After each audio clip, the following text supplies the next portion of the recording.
em um bairro tradicionalmente conservador e repleto de morros que fazem desse lugar um sobe e desce não muito interessante, especialmente para quem estiver a pé.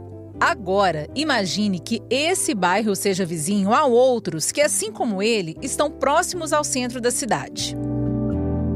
Eu posso até ter tirado um pouco do charme do bairro Santa Teresa, mas é que essas são algumas características desse bairro histórico de BH que deixam dúvidas quando tentamos entender os motivos de ele ter sido eleito o palco de encontros do icônico Clube da Esquina em mão de tantas outras possíveis regiões aqui da capital. E é atrás de possíveis razões e respostas que vamos durante essa conversa. Eu sou Micheline Kubitschek e este é mais um podcast da Record TV Minas.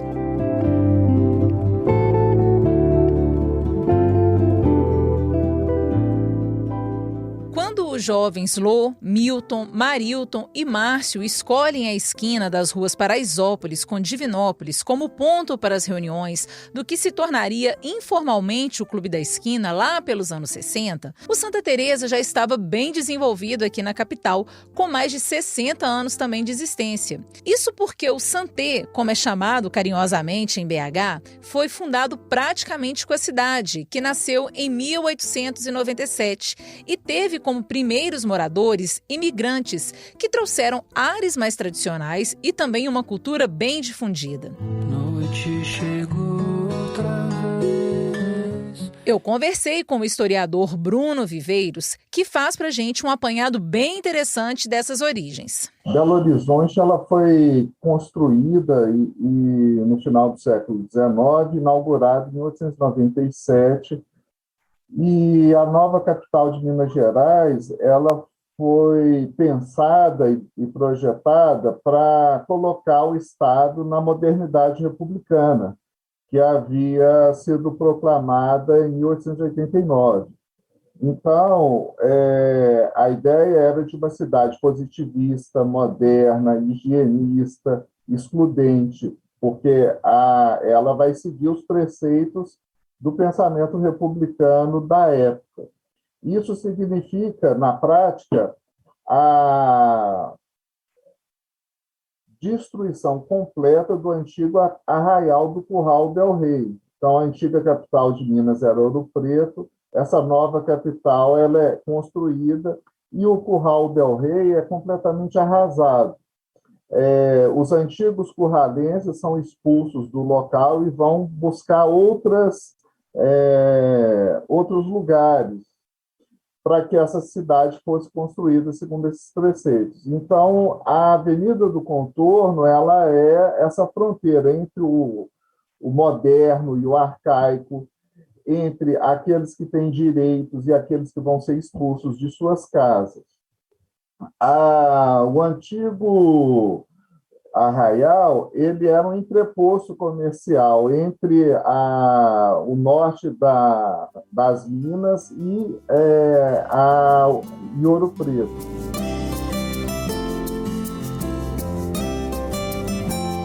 E aí, o que vai acontecer, então? Essa Belo Horizonte, nascente lá no final do século XIX, ela vai estabelecer seus princípios. Cada bairro ela tinha uma identidade própria a partir desses movimentos de chegada e partida de moradores, de trabalhadores, de imigrantes.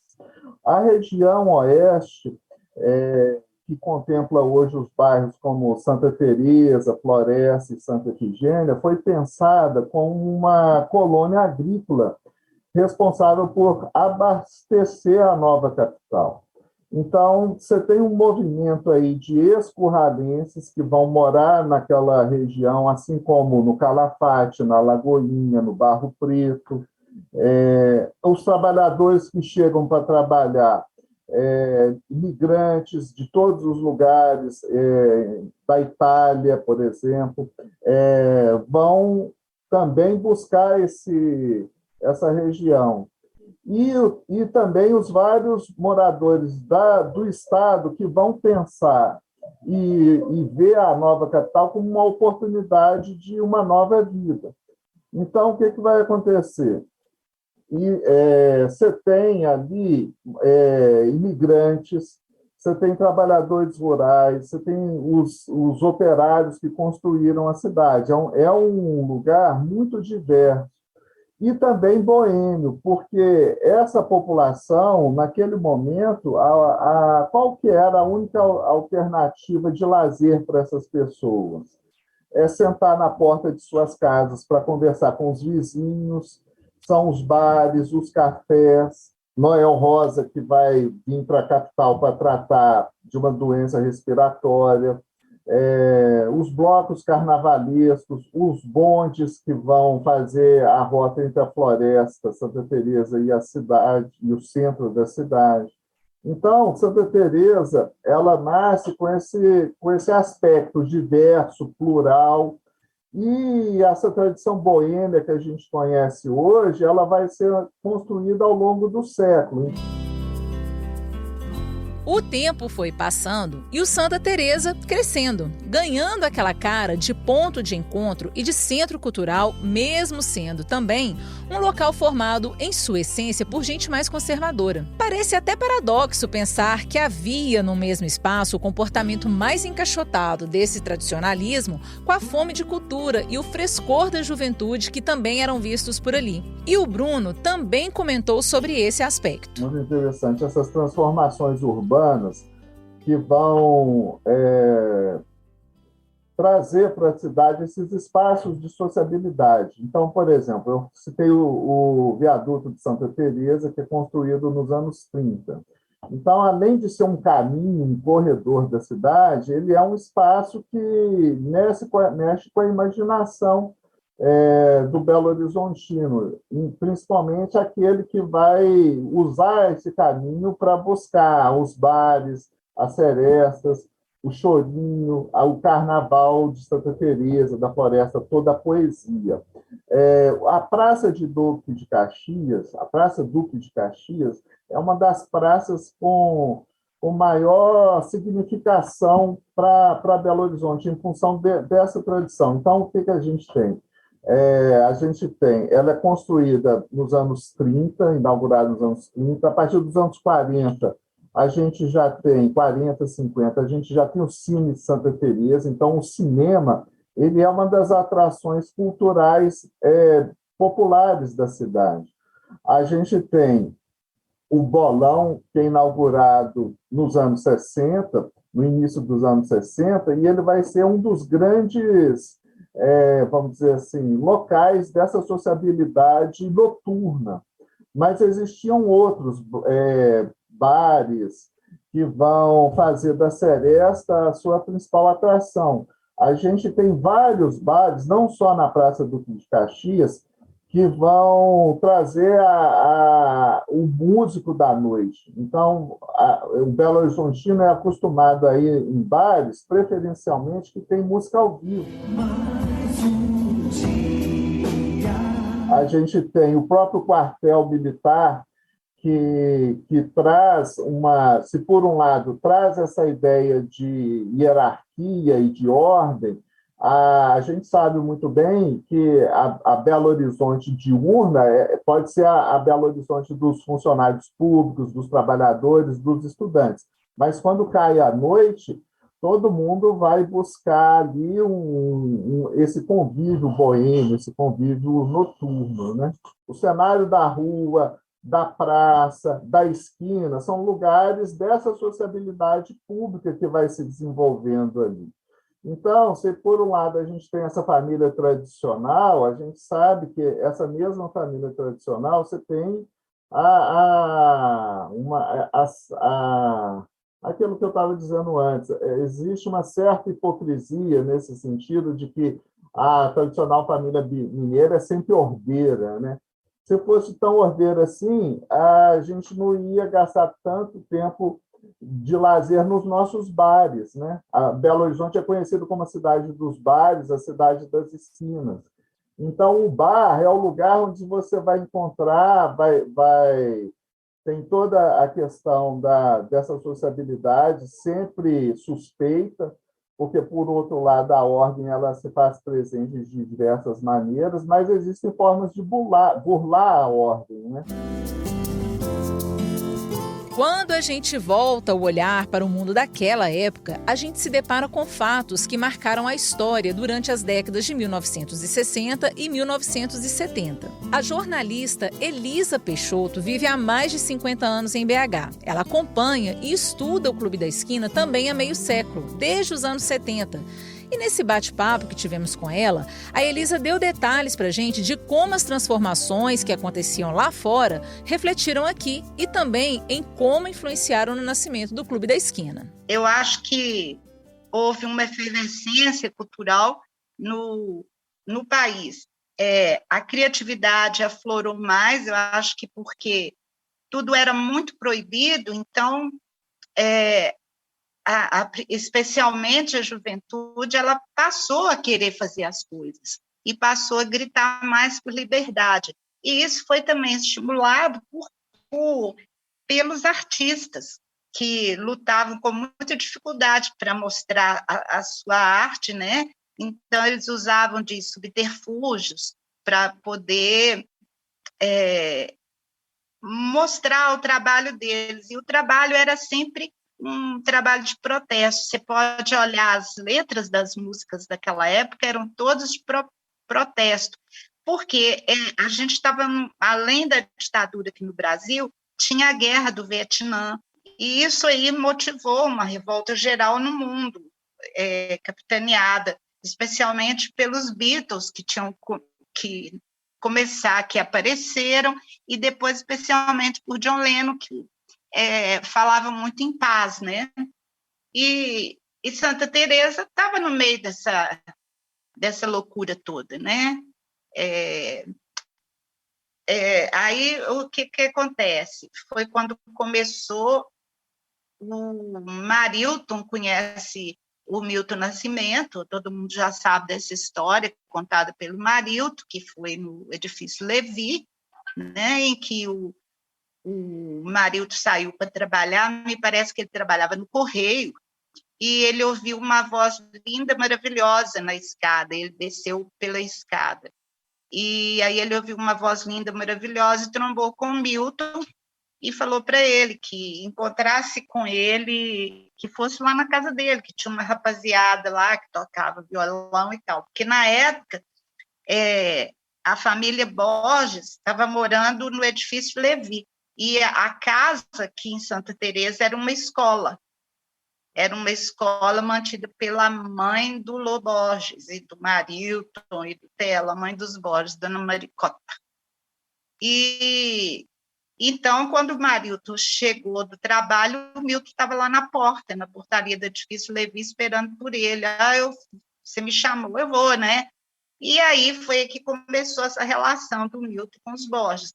Depois houve a mudança deles para Santa Teresa e houve uma agregação aí de Cláudio Venturini, de Toninho Horta, que morava aqui pertinho. O Toninho morava aqui no Horto, bem pertinho de Santa Teresa, e foram chegando outros, como o Beto Guedes, o Fernando Brant, essa turma toda. Eu acho que, assim, foi um período um período de muita mudança, de muita novidade. O homem foi à Lua, a questão do homem teve o homem da Lua, teve a guerra do Vietnã, teve o feminismo que começou a aflorar, veio o rock, que também foi um negócio assim, muito louco, né?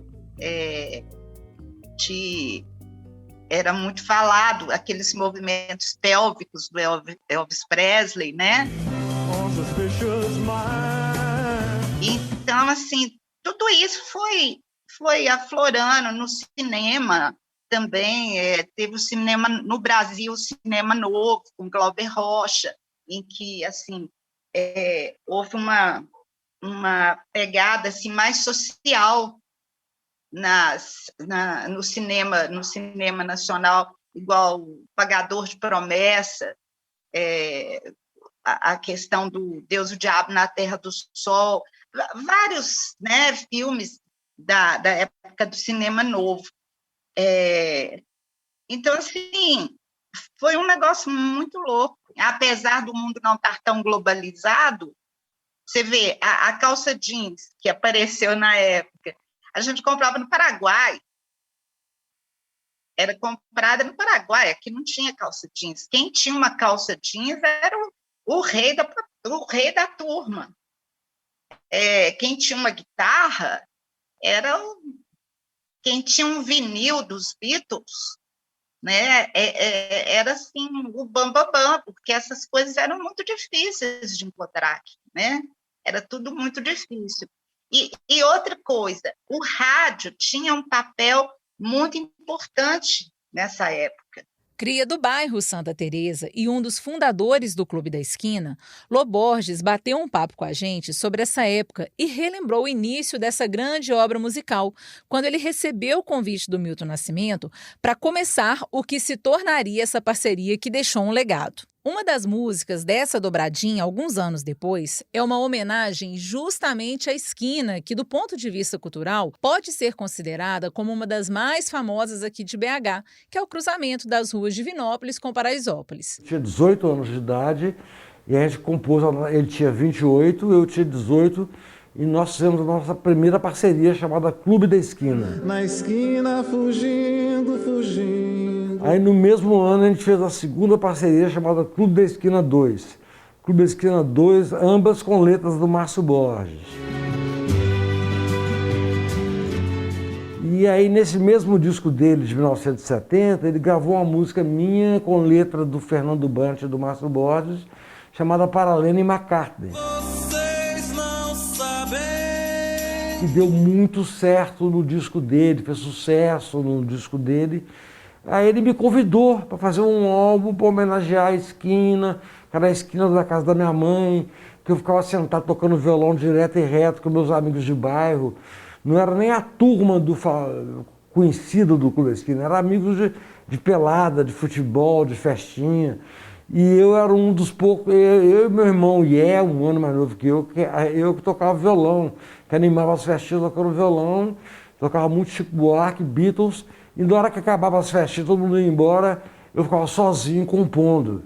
Aí eu comecei a compor e o Milton me convidou para fazer um disco para homenagear isso e as nossas primeiras parcerias. Vale lembrar que antes de o Santa Teresa ser o lugar que consolidou os encontros desses amigos que formaram o Clube da Esquina, os Borges passaram um tempo em outro ponto da capital, no edifício Levi, que fica bem no centro da cidade. Essa estadia por lá ela não durou muito tempo, e quem conta mais pra gente dessa passagem, desse retorno para o Santa Teresa, é o Márcio Borges, que é irmão do Lô e também integrante do clube.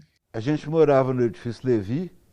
Na verdade, a gente tinha a nossa casa em Santa Teresa, que precisava sofrer uma reforma, ampliação, reestruturação de alicerce, uma série de obras que a casa estava carecendo de fazer, inclusive que a família estava crescendo, ela precisava ser ampliada. Para fazer essa obra, o meu pai e minha mãe alugaram um apartamento no edifício Levi, porque essa obra ia demorar ali, no mínimo 8 meses, 10 meses, como acabou demorando um pouco mais de um ano. Fomos morar no edifício Levi, então, que era uma residência provisória nossa. Porque a nossa casa mesmo é em Santa Teresa. Você foi embora. De volta ao Santé e retomando as possíveis razões para a escolha oficial do bairro para esses encontros, o motivo principal, na opinião da Elisa, é o ambiente hospitaleiro da Casa dos Borges. Ela pontua também outro fato que é bem interessante, que é o de que, na verdade, o Clube da Esquina ele surge sem a intenção de ser, de fato, um clube. Santa Teresa é bem central, é fácil de chegar, né? É fácil de vir, e tinha a Casa dos Borges, que era uma casa aberta, que recebia né, os pais dos Borges lá, o Salomão, que era um jornalista, um cara extremamente culto, que sempre deu um piano de presente para os filhos, e a mãe deles também, que era uma pessoa de cabeça aberta. Então, a casa lá atraía.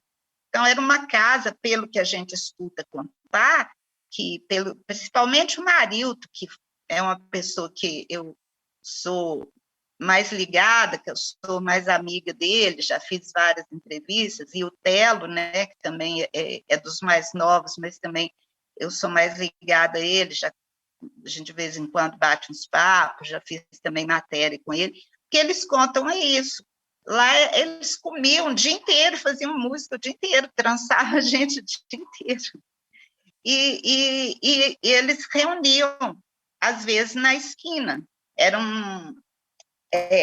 Lá tem até hoje os degraus, né, porque é uma rua íngreme, a Paraisópolis é uma rua íngreme, que ela passa a ficar reta um pouco menos íngreme quando ela chega em encontro com a Divinópolis. Então, era nessa esquininha aí, onde tinha degraus para poder as pessoas descerem aquela rua íngreme, eles assentavam muito ali naquele degrau, ali naqueles degraus. E ali eles ficavam ouvindo música, aí vinha todo mundo, e eles ficavam ali cantando, ouvindo música, tocando violão, né, um tirando música para o outro, e aquilo ali eles foram agregando ali. E, claro que sem nenhuma pretensão de ser o Clube da Esquina. O que eu imagino é que eram jovens que gostavam de cantar e tocar, e de ouvir Beatles e Rolling Stones. Gostavam de ouvir também Bossa Nova. Então, assim, eu entendo que eles não tinham nenhuma pretensão de ser artistas. Só que a coisa foi acontecendo, né? Ela foi acontecendo e aí rolou o Clube da Esquina. Você pega o trem azul. Informais e concentrados. É dessa forma que o compositor Manuel de Pádua, hoje com 73 anos, se lembra do Clube da Esquina. Aos 16, o Manuel foi um espectador daquelas reuniões a céu aberto. E era com um violão nas costas que ele saía da rua Bom Despacho, onde ele morava, e passava pela esquina da Divinópolis com a Paraisópolis. Lá, o Manuel assistia aos encontros da turma de Milton e companhia, e depois ele seguia para a Praça Duque de Caxias, onde fazia aulas de dança. Ele conta que o bairro sempre foi movido à música e à cultura e que isso tornava o local bem atrativo para os encontros periódicos daquele grupo de amigos. Ali naquele local, vários eram dali mesmo, porque às vezes tinha criança menor, irmãozinho, às vezes mãe, pai passavam por ali e tal. Então a gente sabia que ali eram pessoas criadas ali que viviam em Santa Teresa, não que tivesse nascido exatamente em Santa Teresa, mas que era gente dali, moradores do pedaço, né? Então ali eu conheci pessoalmente, não para fazer amizade com eles, bater papo, não. Ali era o caminho para ir para a praça. Mas como eles se reuniam com vários violões na mão, e eu era apaixonado com violão já desde aquele tempo, eu parava um pouco, né, para escutar alguma coisa, e várias vezes eu peguei eles tocando algumas músicas, eles não tocavam, eles tocavam de tudo, eles tocavam rock, eles tocavam música pop nacional, muito som, muita coisa. E eu percebia que havia uma repetição toda semana, praticamente dos mesmos. Quer dizer, era a turma de uns 10, mais ou menos, uns 12, 10, por aí, e eles estavam sempre juntos. E eu pude conhecer ali, por exemplo, o Milton Nascimento no meio deles, né, que é o Bituca, era o apelido dele, né, naquele tempo, tal, ou até hoje é o Bituca, né? Então, acontece que eles tinham, sim, uma interação entre eles próprios, onde eles se orientavam alguma coisa a respeito do violão, dos acompanhamentos, das sequências harmônicas que ali um desenvolvia na semana, o outro aprendia mais um pouquinho, era um pedacinho de música, era uma coisa. Então, eles se orientavam assim como se fosse um clãzinho, um ajudando o outro. E por esse fato, eu creio que o crescimento deles foi muito em cima disso aí, porque você imagina 10 rapazes, 11 rapazes, um ensinando o outro o que aprendeu aqui e ali, então houve um crescimento muito grande de conhecimentos.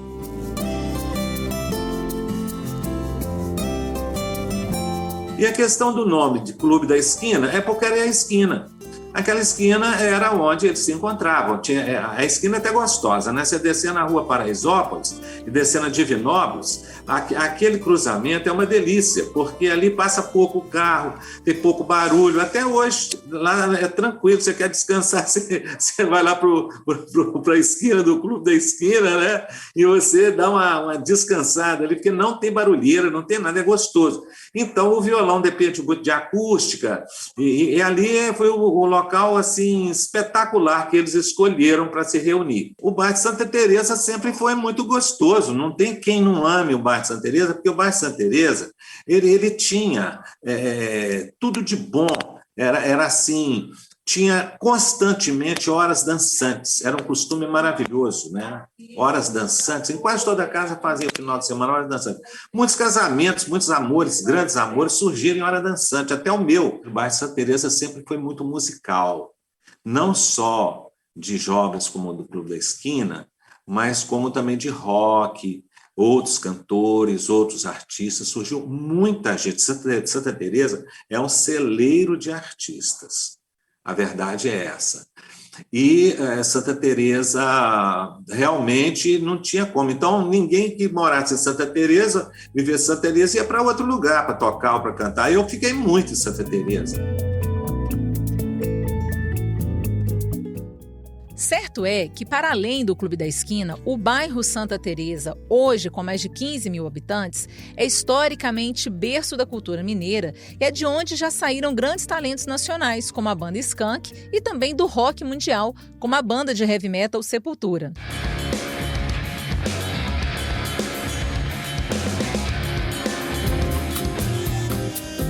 Encontrar um porquê é tarefa complicada até para quem se debruça há anos sobre o assunto, como Bruno Viveiros, que retoma a discussão do assunto nesse podcast. Eu tenho algumas suspeitas e hipóteses, né? O fato de Santa Teresa abrigar essa pluralidade cultural.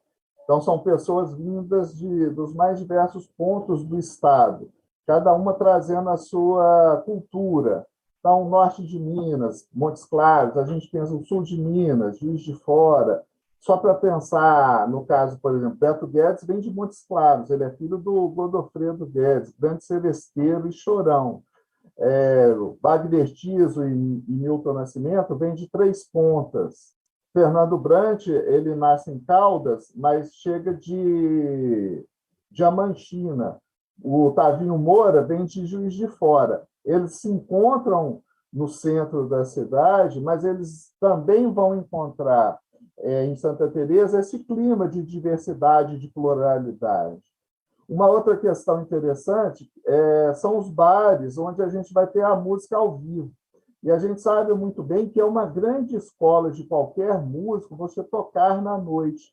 É o lugar do desenvolvimento da sua técnica, do improviso, de você trocar experiências com vários músicos que estão transitando por ali. Então, o Clube da Esquina, ele é o resultado disso tudo, né? E Santa Teresa se torna um berço dessa amizade, dessa nova musicalidade, por oferecer alguns desses aspectos para esses músicos que estão ali.